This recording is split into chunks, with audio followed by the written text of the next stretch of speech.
Hello friends, welcome to Group I. Now we are going to start a new lecture series on previous year questions. अब इनमें केवल वो questions cover करेंगे जो numerical part वाले हैं। अब थ्योरी तो हम ऑलरेडी कवर करते ही आ रहे हैं, सो जो प्रीवियस ईयर के क्वेश्चंस है अब उनको भी कवर करेंगे वन बाय वन टॉपिक। सो पहले हम टॉपिक कवर करने वाले हैं वेव्स एंड ऑप्टिक्स का पहला टॉपिक है damped and harmonic oscillator waves में भी। सो पहले उसके क्वेश्चंस डिस्कस करेंगे, सो केवल न्यूमेरिकल पार्ट वाले। अब अगर किसी चीज़ की हमें ज़रूरत पड़ेगी तो उनको भी साथ के साथ कुछ कंसेप्चुअल टॉपिक्स हैं उनको भी साथ के साथ कवर करते रहेंगे। अब जैसे ये टॉपिक है वेव्स एंड ऑप्टिक्स का, उसमें सबसे पहले हम कवर कर रहे हैं डैम्प्ड एंड हार्मोनिक ऑसिलेटर। और पहला क्वेश्चन है 1998 में आया हुआ है, calculate the rate of energy dissipation by a damped harmonic oscillator in the weak damping limit with omega naught tau greater than 1 so that omega is nearly equal to omega naught. Symbols have their usual meaning. अब tau क्या है? Relaxation time. Omega naught जब damping नहीं होती तो जो frequency होती है वो, और ओमेगा क्या है? डैम्पिंग के साथ नेट फ्रीक्वेंसी, इफेक्टिव फ्रीक्वेंसी। तो इसमें क्या होता है, थोड़ा सा बेसिक सा बता देता हूँ मैं। एक स्प्रिंग, ये block,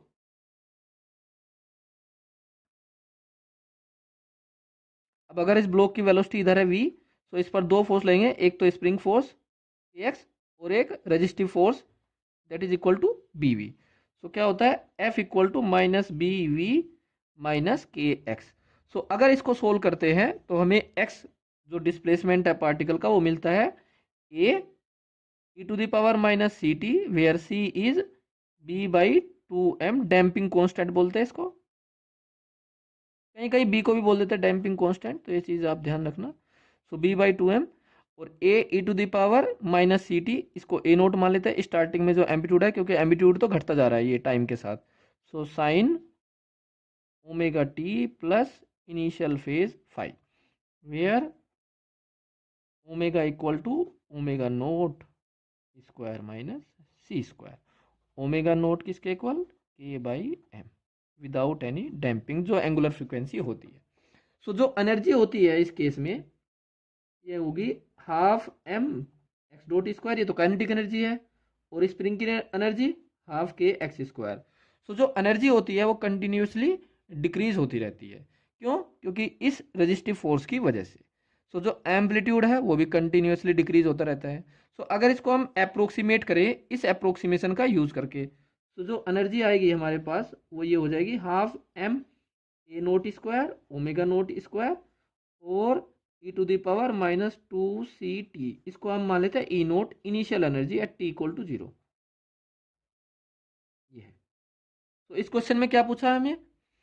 rate of energy dissipation. So rate of energy dissipation, so D E by D T, और negative sign shows that energy is decreasing with respect to time.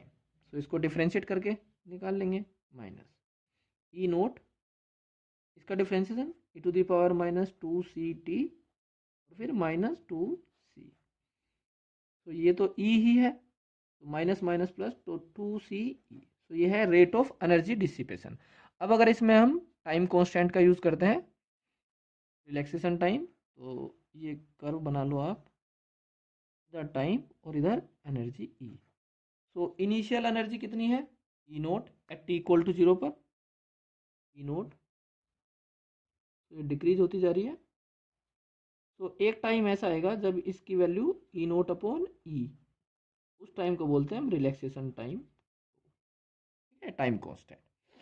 So E naught upon E equal to E naught E to the power minus two C tau, E naught से E naught cancel, E to the power minus one equal to two C E to the power minus two C tau. तो यहाँ से two C tau equal to one. तो जो time constant आता है इसके लिए वो है वन अपॉन टू सी। तो यहाँ पर पुट कर सकते हैं। So rate of energy dissipation किसके इक्वल?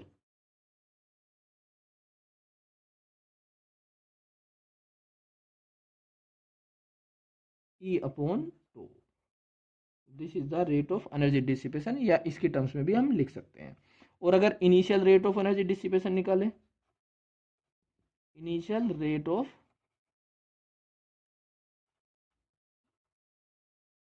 एनर्जी डिसिपेशन, तो इनिशियल एनर्जी कितनी, ई नोट हमने कंसिडर किया है, सो ये हो जाएगी ई नोट अपॉन या 2 C E, where C is B by two M damping constant.